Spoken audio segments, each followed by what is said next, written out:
งเฮียหน่อยชิงเฮียก็มีนะเดี๋ยวน้องเอ้ยนมพันแนนนะ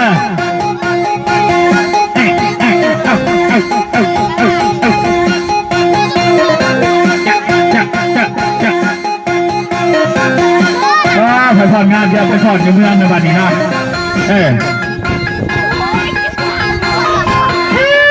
อยู่ในบ้านนั้นให้ผ่อนผักเว้ย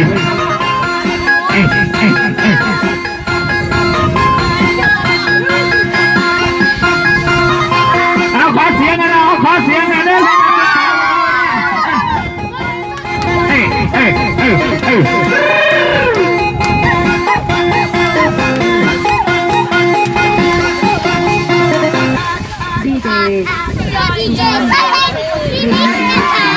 มาตั้งยุดเลยนะฮะเราจะตั้งยุดแน่เพราะว่าเป็นหลักมาว่าพวกนี้นะความเล็กหนูมาเราฟองขึ้นมา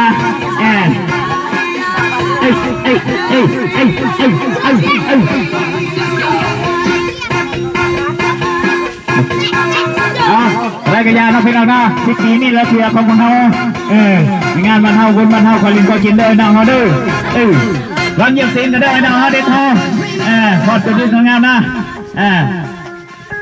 ยับเอาพอแนวนะพี่น้องเฮ้ยพอแนวเนี่ยเด้อไม่พอได้พอแนวพี่น้องเตี้ยลงแน่พอวันยกมือยกมือเกเรพี่น้องพอแนวจะสู้เลยวันนี้นะตัวชดในกระไดอย่าไปเหยียบรถโค้นะไม่ต้องนะเหยียบรถโค้สี